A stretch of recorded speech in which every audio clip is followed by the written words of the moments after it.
Hi hello welcome back. ഇന്നത്തെ video ഒരു special video ആണ് കേട്ടോ. എന്താ ഞാനങ്ങനെ പറയാനുള്ള കാരണം എന്ന് വെച്ചാൽ ഞങ്ങൾക്ക് നാട്ടിൽ ദോശ ക്ലബ്ബ് എന്ന് പറഞ്ഞൊരു സ്ഥാപനം ഉണ്ടായിരുന്നു. അതിലൊരു പാർട്ട്ണറാണ് ദൈവൻ. അവനിപ്പോൾ എന്നെ കാണാൻ വേണ്ടി വന്നിരിക്കുകയാണ്. എന്തോ പുതിയ ഐഡിയ ഒക്കെ ആയിട്ടാണ് പുള്ളിക്കാരൻ എന്നെ കാണാൻ വേണ്ടി വന്നിരിക്കുന്നത്.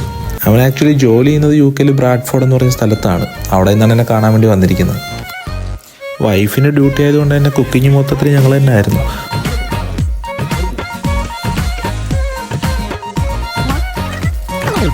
മൊത്തത്തിൽ ബിരിയാണി വെക്കലും പരിപാടിയൊക്കെ ആയിട്ട് മൊത്തത്തിൽ ഭയങ്കര രസമായിരുന്നു. അപ്പോൾ പിന്നെ ആ കൂട്ടത്തിൽ നമ്മുടെ പഴയ ദോശ ക്ലബിൻ്റെ എല്ലാ പാർട്ട്ണറെയും ഇൻസ്റ്റാഗ്രാമിൽ ഞങ്ങൾ വീഡിയോ കോളിൽ കണക്ട് ചെയ്തു. എന്നിട്ട് പുതുതായിട്ട് ലണ്ടനിലൊരു ബ്രാഞ്ച് എടുത്തതിനെ പറ്റിയൊക്കെ ഭയങ്കര ഘോരമായിട്ട് ചർച്ച ചെയ്തു. അങ്ങനെ ചർച്ച ചെയ്ത് വന്നപ്പോഴാണ് ഇതൊന്നും നടക്കില്ല, നടപടിയായില്ല എന്ന് കണ്ടപ്പോഴത്തേക്കും അവൻ വിചാരിച്ച് തൽക്കാലം ഇപ്പോൾ തിരിച്ചു പോകാം, പിന്നെ പുതിയ ഐഡിയാസൊക്കെ ആയിട്ട് തിരിച്ചു വരാം എന്നൊരു തീരുമാനത്തിലെത്തി. അവനെങ്ങനെ